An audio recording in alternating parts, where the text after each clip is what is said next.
Em nome do grupo de Geopolíticas do Multilinguismo, muito obrigada. Vamos introduzir rapidamente e aí depois falar sobre o que a gente vai conversar, certo? Okay. O interesse da entrevista e depois abro para a senhora se apresentar. Eu sou a Aline, graduanda em Ciências Sociais pela Universidade Federal de Santa Catarina, aqui na UFSC, e convido a professora Yang Qiarong, da Universidade de Comunicação da China, para a gente conversar sobre o ensino da língua portuguesa nas universidades chinesas, desde o processo de formação docente, materiais didáticos e aproximação do Brasil com as instituições chinesas de aprendizado da língua portuguesa. Então, recentemente, a professora também traduziu a obra do Povo Brasileiro, do Darcy Ribeiro, para o mandarim. Um grande feito para a nossa sociologia brasileira. Eu, como estudante, fico muito feliz. Então, abro para a senhora se apresentar e depois podemos começar com as perguntas. Ok. Olá a todos, muito prazer de receber esta entrevista. Seria uma grande oportunidade para eu poder, né, compartilhar as minhas ideias com os meus amigos, colegas brasileiros. Então, podemos começar. Ok, muito bem. Então, no livro do ensino do português na China, né, em seu artigo, eu gostaria que a senhora falasse um pouquinho sobre o conceito de superdiversidade, né, que a senhora introduz, para a gente pensar sobre o aprendizado dos estudantes chineses nesse novo contexto, né, da globalização e da aproximação da China, principalmente com a cultura brasileira. Então, eu queria saber sobre esse novo perfil, né, dos estudantes chineses e sobre como o currículo está se atualizando para atender essas demandas interculturais, né, desses estudantes. Sim, sim. Na verdade, quando eu escrevi aquele artigo, né, organizamos o livro, já foi alguns anos atrás. Sim. Então, acho que esses anos a situação mudou bastante, né, com o rápido desenvolvimento da inteligência artificial, né? Então, essa superdiversidade ainda, acho que está ainda acontecendo, né?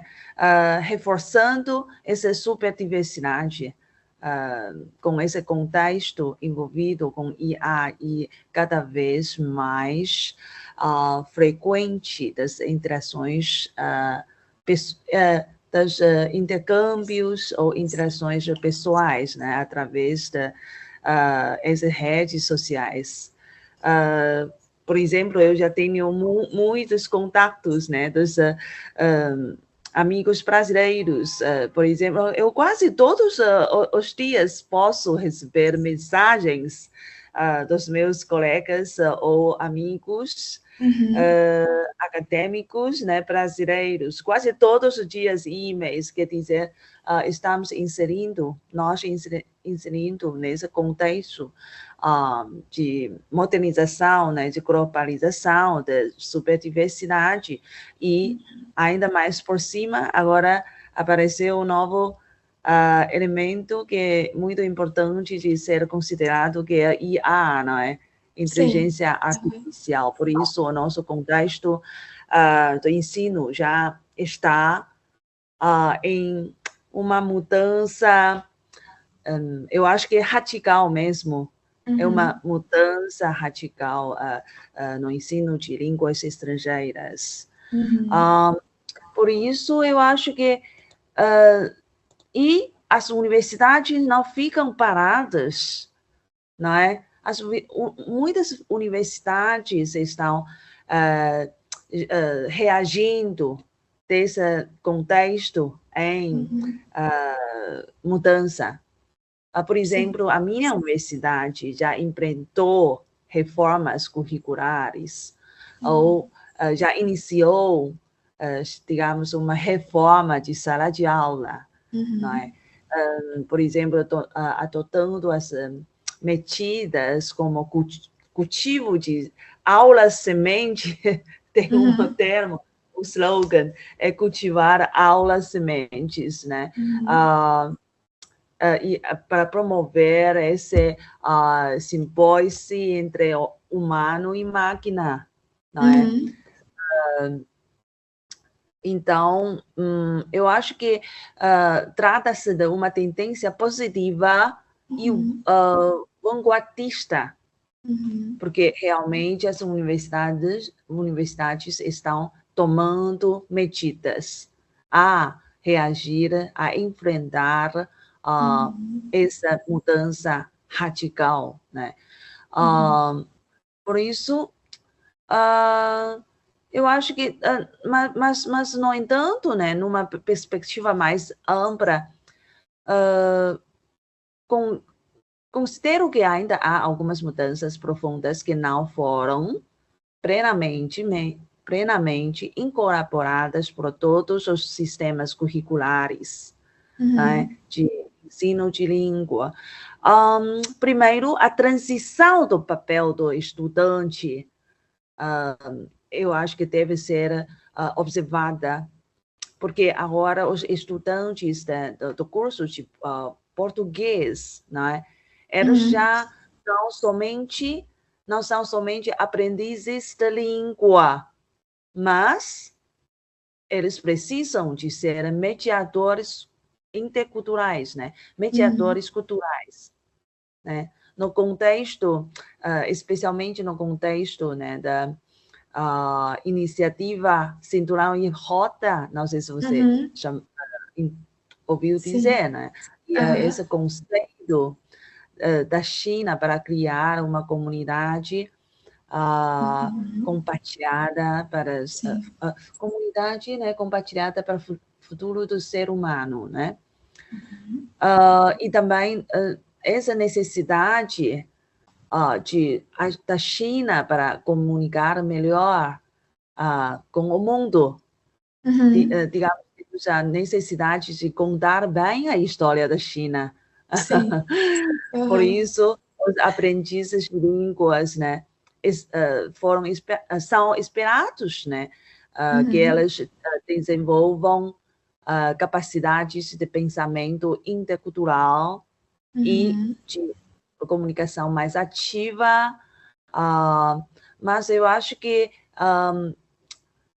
ainda isso, né, acho que já foram chamados, né, ou muitas universidades, né, com cursos de línguas estrangeiras já perceberam essa nova missão.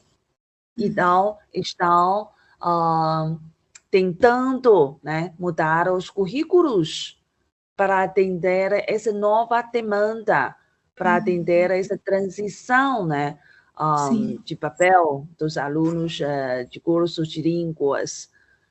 Então, acho que em toda a China, eu acho que as universidades que têm cursos de línguas estrangeiras, inclusive, né, os cursos de universidade que conta com o curso de português, acho que já estão, né, tomando iniciativas bem ativas para isso.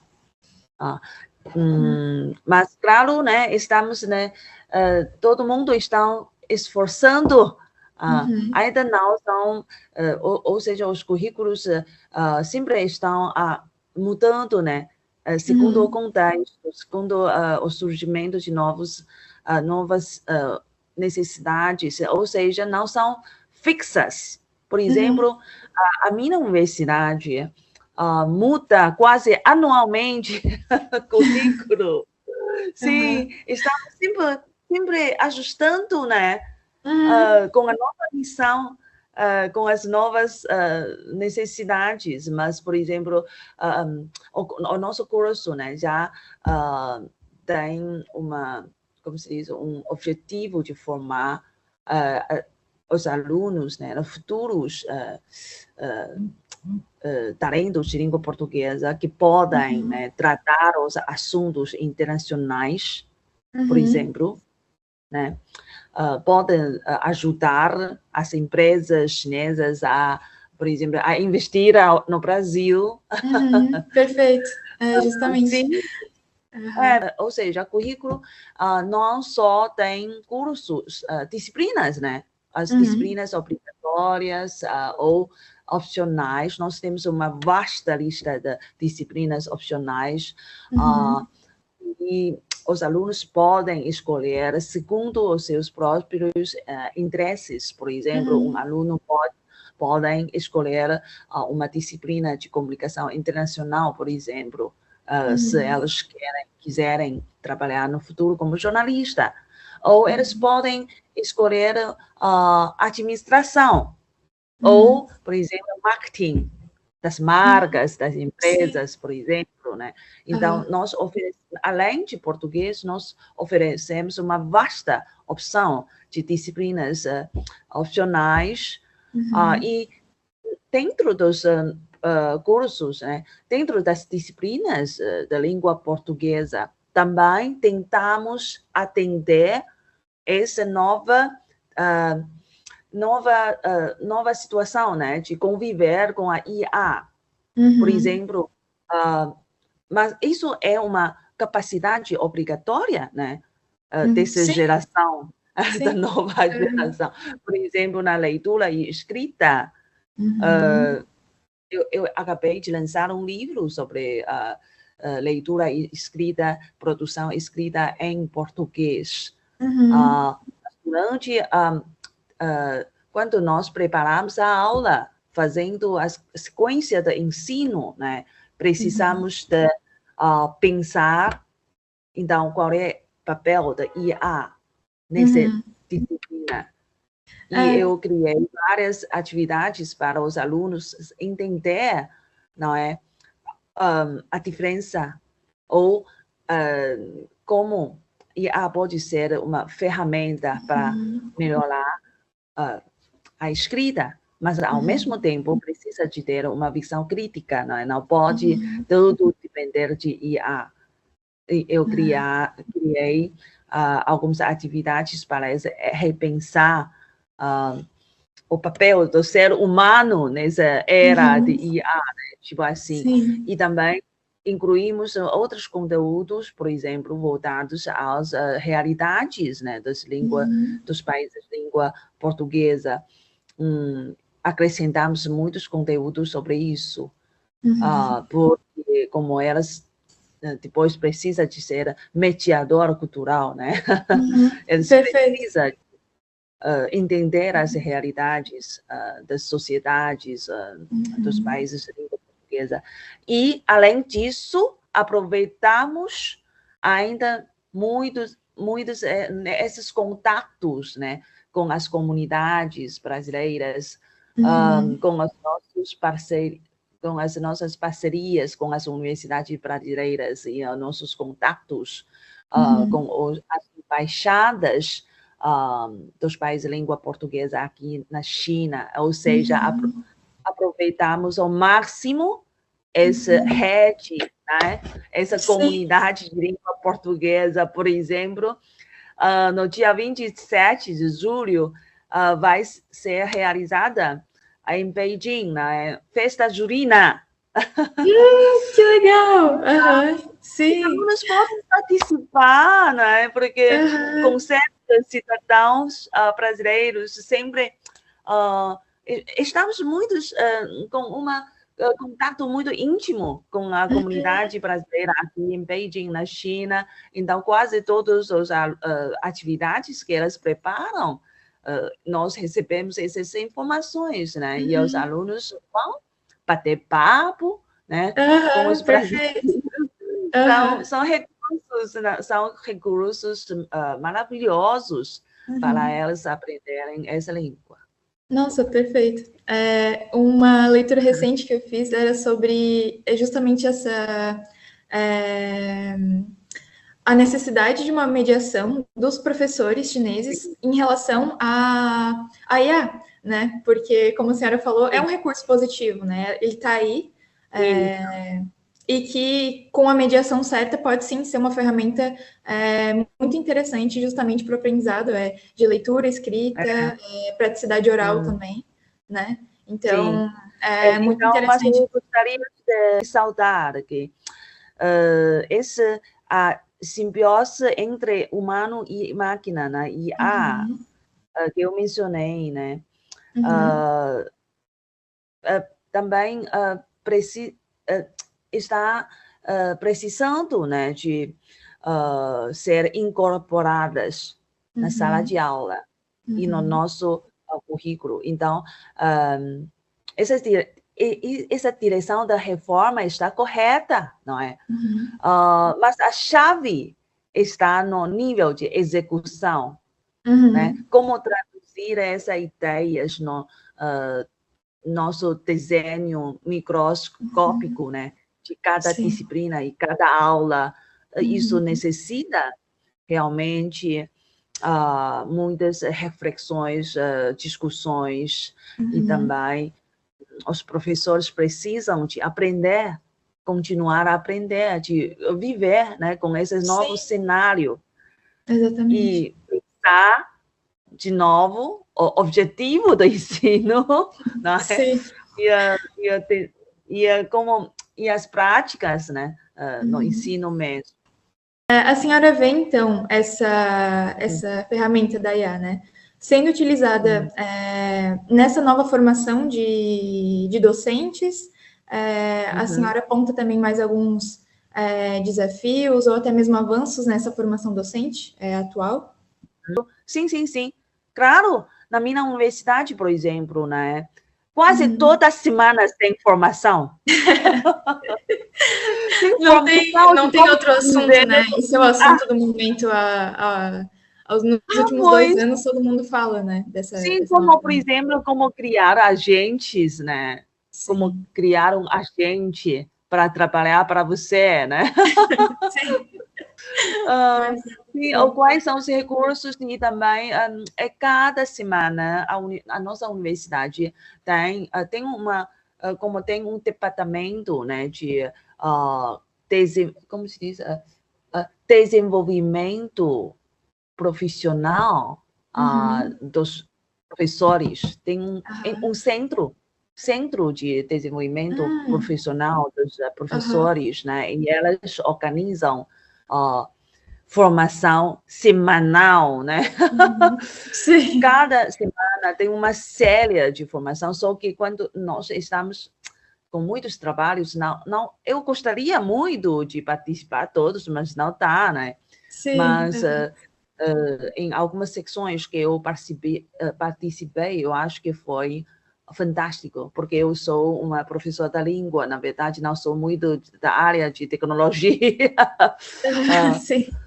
Mas essas formações me trouxe, né, uma visão mais ampla, né, do desenvolvimento das técnicas ou das ciências e tecnologias, né, e deixou-me perceber quais são as ferramentas eu realmente posso utilizar na minha sala de aula e que postura eu preciso de ter, né, com IA. Ou seja, essa formação foi fundamental para mim, porque nós temos esse contato, né, por exemplo, diária com DeepSeek, com ChatGPT.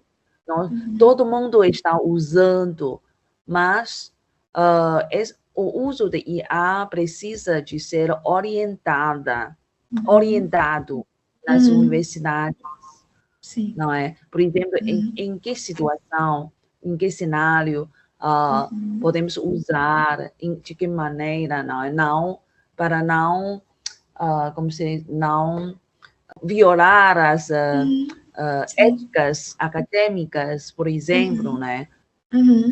Isso, nós precisamos ter essa orientação. Eu acho que a China em si, acho que o Ministério da Educação lançou um documento, uma política sobre isso em geral, mas na universidade também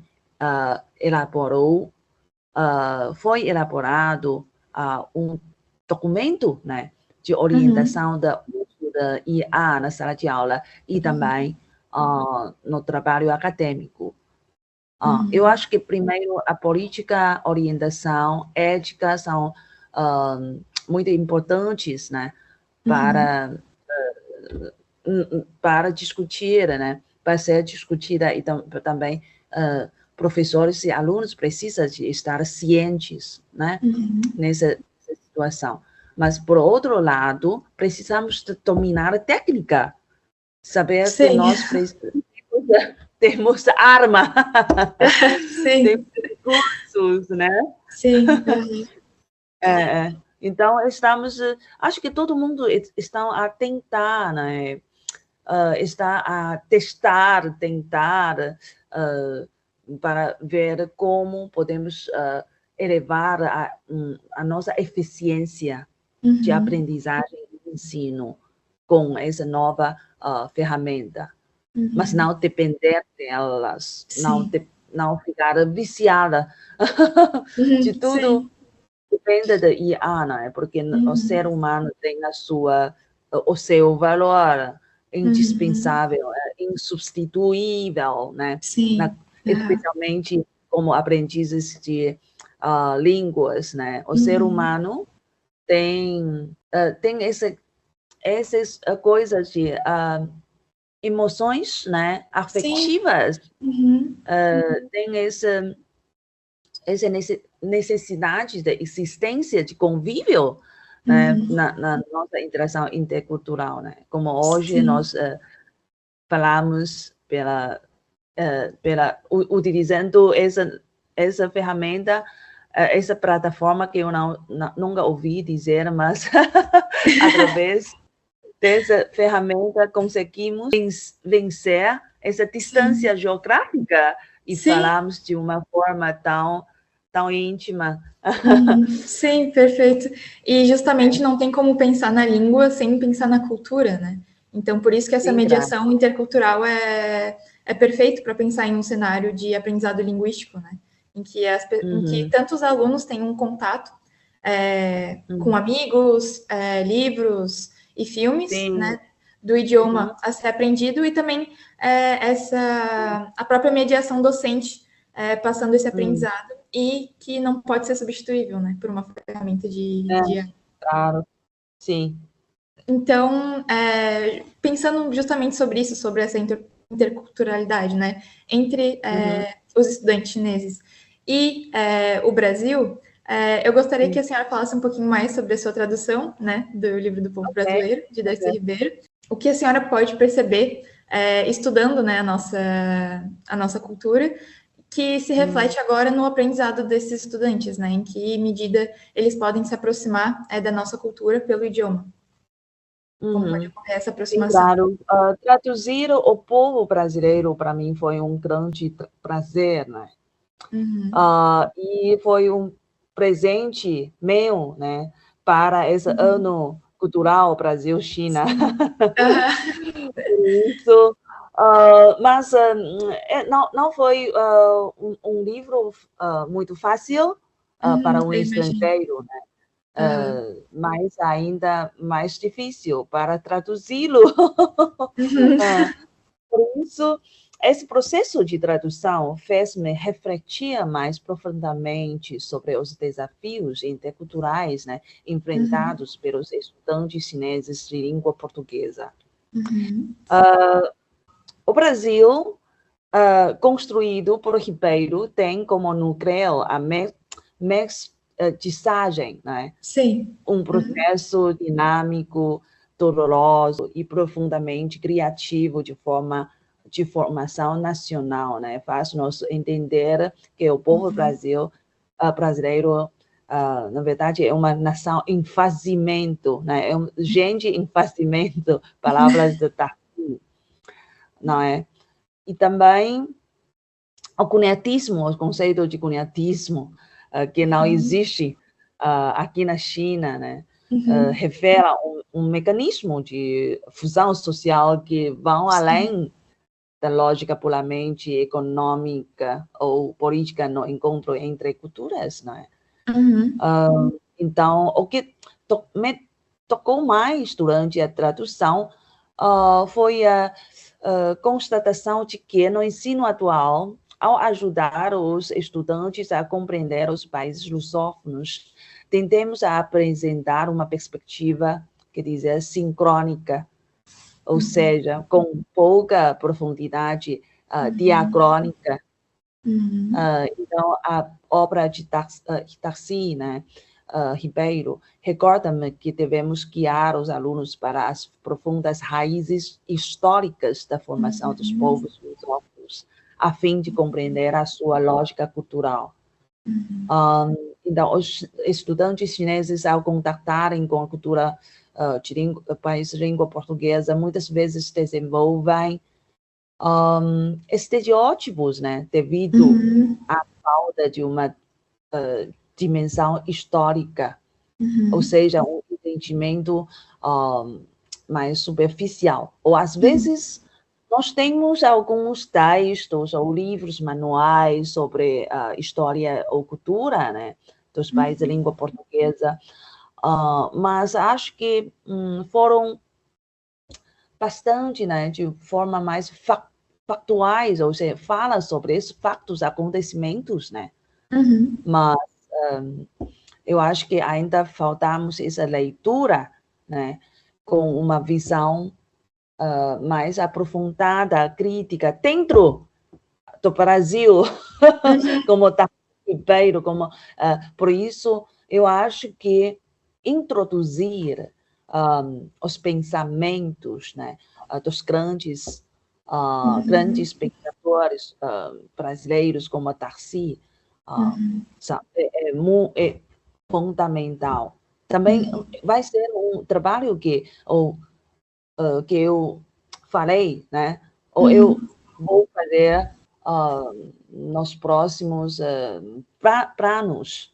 Né? Eu assumiria essa missão de trazer mais pensamentos brasileiros para a China. Por isso, eu acho que falando esse povo brasileiro da Darcy, né, eu gostaria ainda, né, de ressaltar que a descrição de Ribeiro sobre eu acho que na verdade, ela apresentou uma beleza contraditória do Brasil. Isso também me inspira a ajudar os alunos a compreender que a cultura não é homogênea, né? Sim, com certeza. Nem harmoniosa de uma forma, né, que você esquecer todos os conflitos, né? Não pode ser, mas sim a cultura em si, né? Sempre cheia de tensões e complexidades.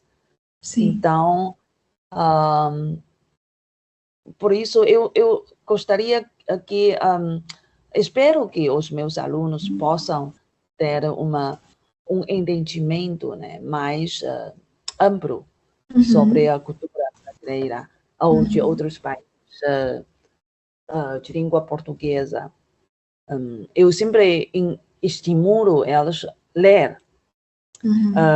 Mas, por exemplo, os alunos do primeiro ou segundo ano, eles não têm uma competência ou proficiência de língua portuguesa suficiente para ler os textos, né, muito difíceis.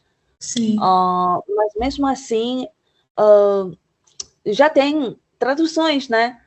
Versões traduzidas para mandarim. Também isso foi um motivo meu, né, para traduzir Darcy Ribeiro ou no futuro outros.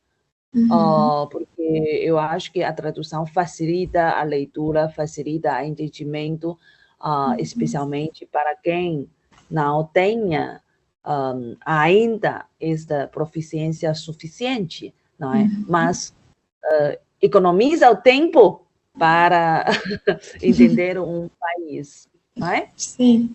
Não, realmente a linguagem, pensando em escritores que estavam na época do século passado mesmo, né? Que estavam pensando a formação do Brasil, como Sérgio Buarque de Holanda, o próprio Darcy Ribeiro, né? A linguagem é realmente muito difícil.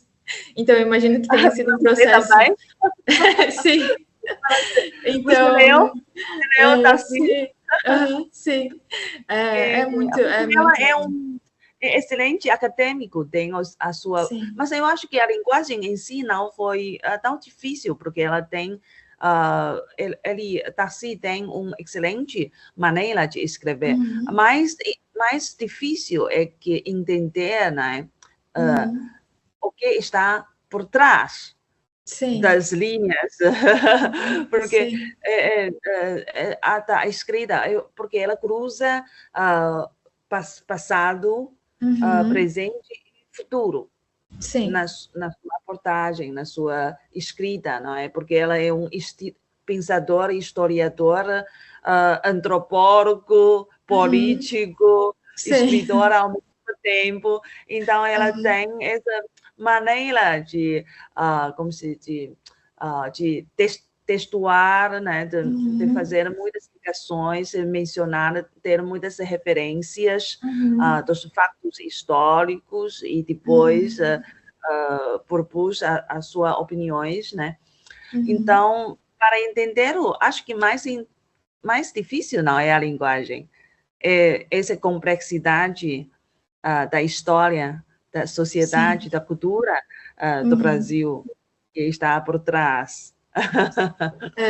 Exatamente. Então, para alguém que não tem esse conhecimento mais aprofundado do próprio pensamento social brasileiro, realmente tem que ter um manejo a mais, né, para compreender essa parte da nossa história. Assim. Então, realmente é um trabalho muito legal.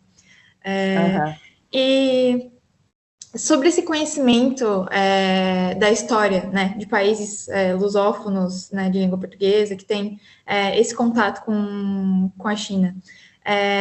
Angola e Moçambique também tem um aprofundamento maior? Como que funciona essa relação de outros países lusófonos, além desse eixo, né, Brasil e Portugal, de aprendizado da língua portuguesa, com os estudantes chineses, né? Tem esse aprofundamento pela mídia, pelos próprios materiais didáticos? Queria que a senhora falasse um pouquinho sobre.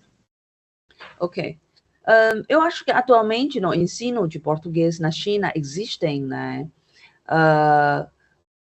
Existem um desfazimento entre a clareza conceitual e a insuficiência prática na apresentação da diversidade da língua portuguesa, né? De modo geral, os recursos didáticos e a formação de professores ainda se centram no Brasil e em Portugal, o que é determinado pela tradição histórica, pelas fontes dos materiais didáticos, né? Pelas exigências do mercado também, né? Mas, no entanto, tem ocorrido mudanças positivas nos últimos anos, caminhando para um equilíbrio maior. A comunidade acadêmica reconhece amplamente o conceito de português pluricêntrico.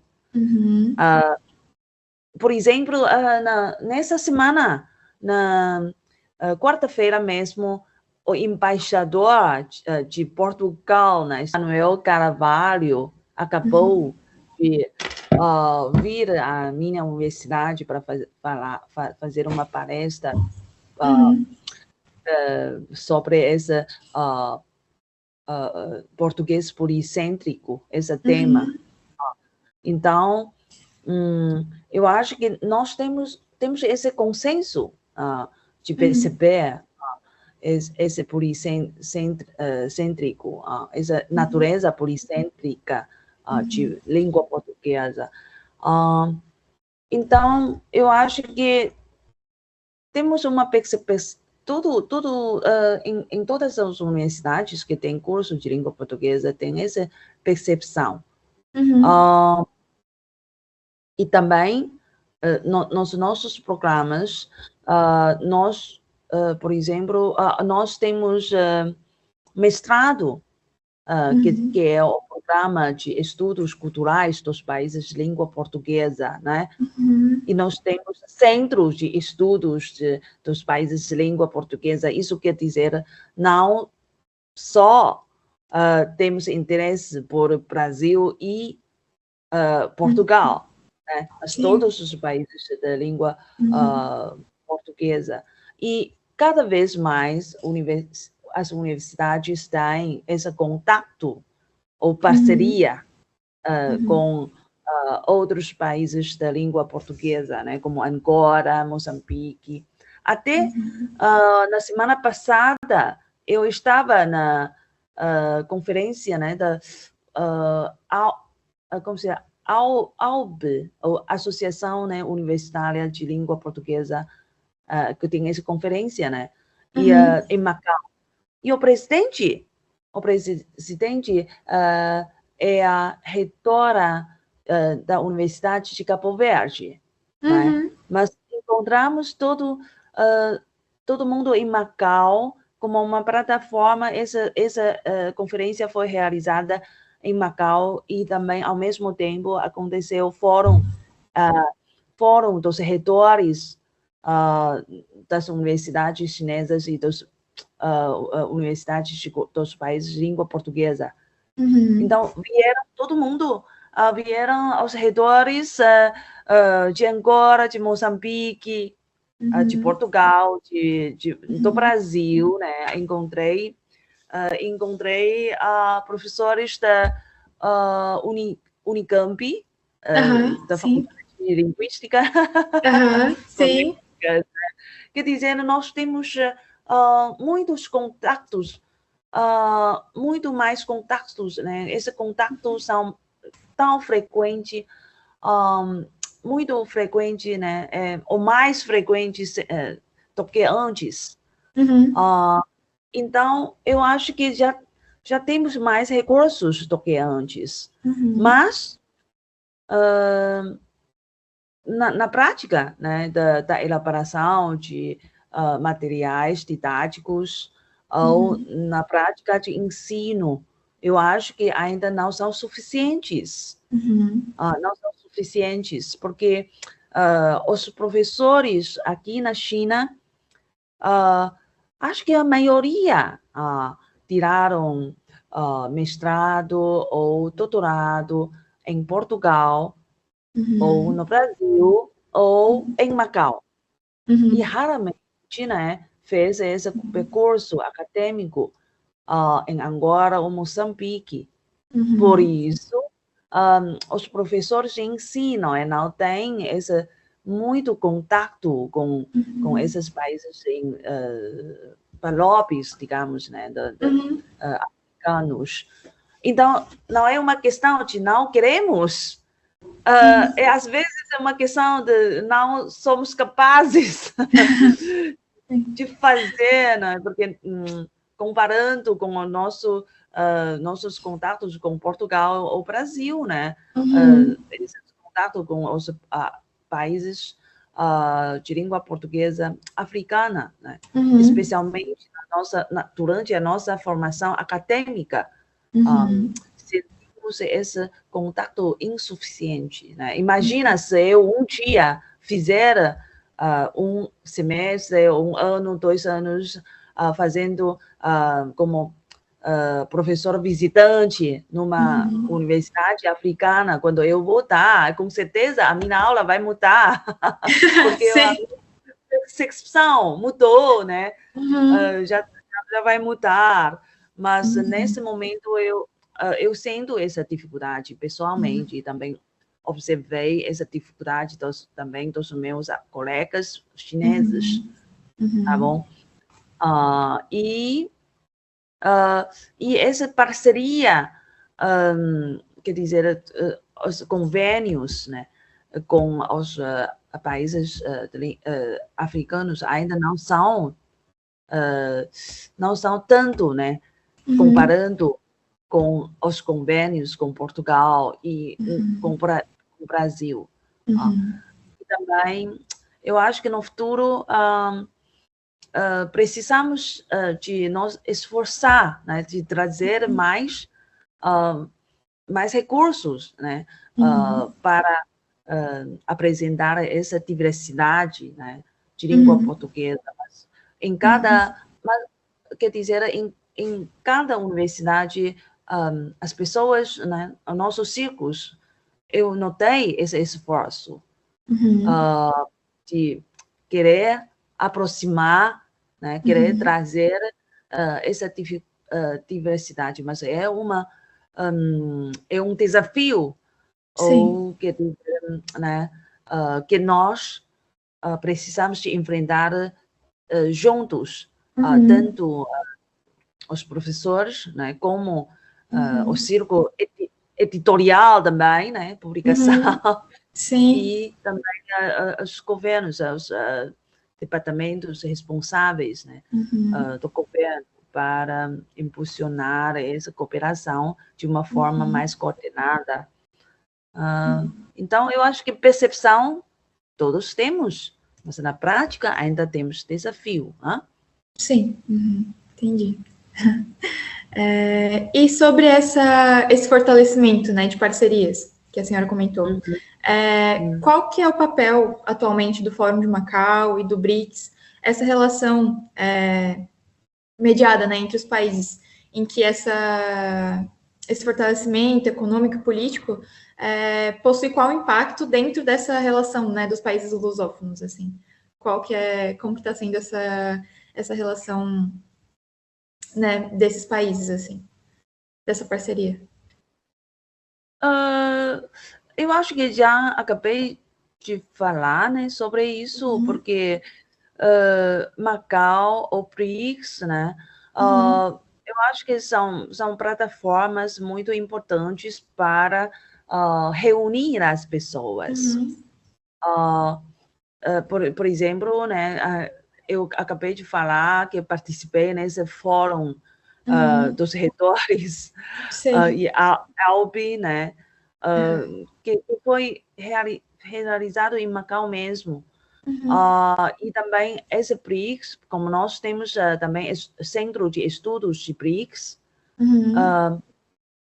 nós temos muitos, como professores de línguas, também temos outros papéis, né? Temos nossas funções na pesquisa, por exemplo, eu sou, ao mesmo tempo, diretora do Centro de Pesquisa da Comunicação Brasil-China, aqui na minha universidade. Por isso, também sou pesquisadora do Centro de Estudo de BRICS. E nós temos essa rede dos acadêmicos, temos essa parceria dos acadêmicos. Então, essa parceria com rede acadêmica, acho que também constitui um recurso fundamental, né, para os alunos da língua portuguesa. Eu vou dar um exemplo. No próximo semestre, vamos organizar um workshop sobre modernização chinesa, mas vai ser com a participação de mais de 10 acadêmicos brasileiros, dentro dos quais 6 vêm do Brasil e 5 que são acadêmicos brasileiros, professores visitantes ou mesmo brasileiros que trabalham aqui na China, né? Do círculo acadêmico. Então, essa plataforma, por exemplo, esse evento, com certeza vai envolver os nossos alunos de língua portuguesa, eles vão participar, vai ter contato, né, com esses acadêmicos que vêm de diferentes universidades brasileiras, né? Então, eu acho que tanto Macau como o BRICS oferece, eles como plataforma ajudam essa mobilidade, né, dos acadêmicos, ajudam a criar esse laço cooperativo. Eu acho que é importantíssimo, né, através dessas plataformas que já tem. E como o mundo, acho que a globalização cada vez, de uma forma cada vez mais aprofundada. E nós temos esse contato, precisamos aproveitar esses contatos, não é? Para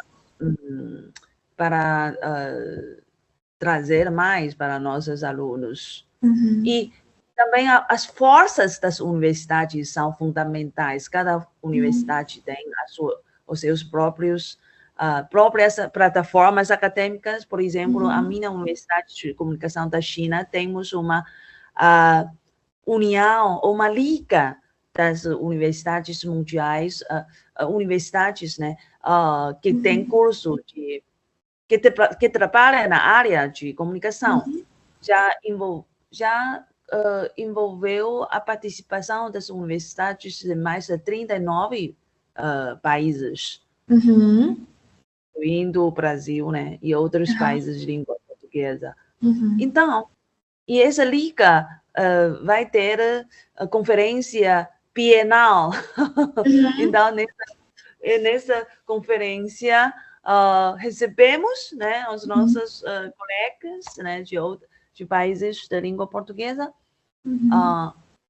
e por esse contato nós temos mais cooperações.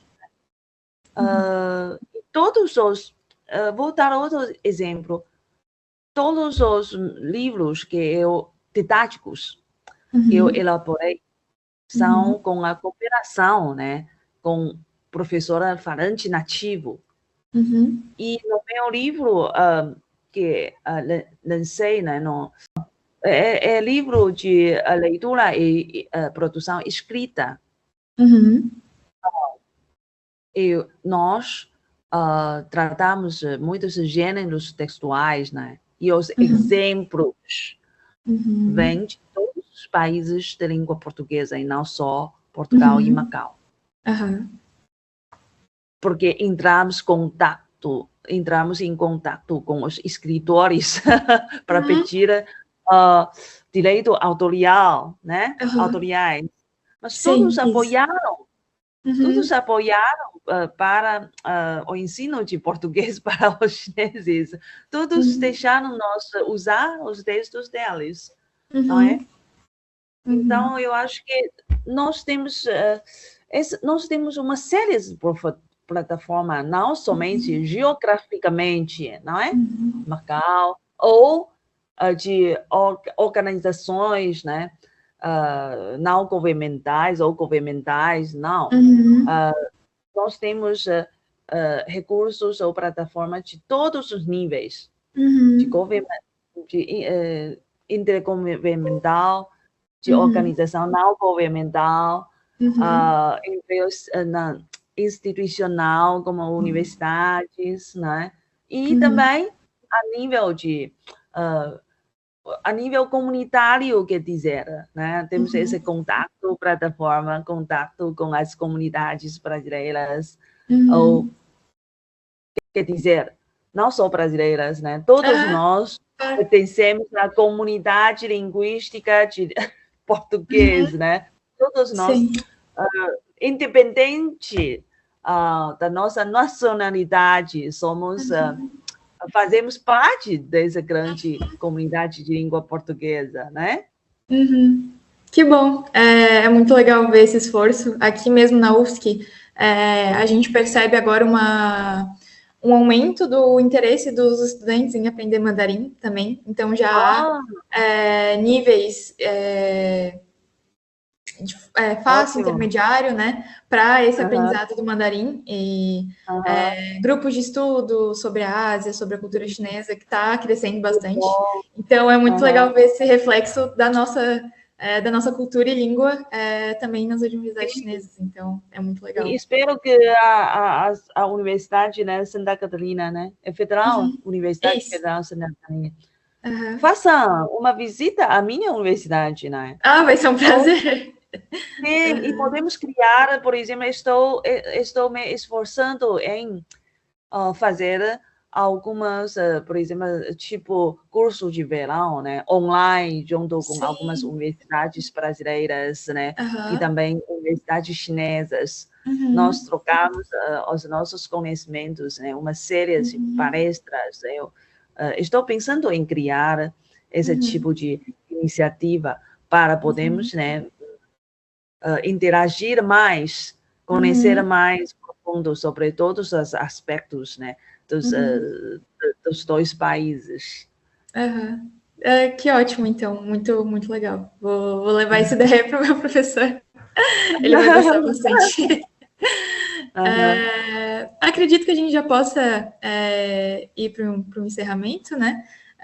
Nossa conversa foi muito legal, muito obrigada. E queria agradecer mais uma vez a sua participação e muito interessante saber mais sobre esse ensino intercultural, né, da língua portuguesa, tanto na Universidade de Comunicação da China, quanto também na Universidade de Macau, e, enfim, diversas outras instituições da China. Muito obrigada.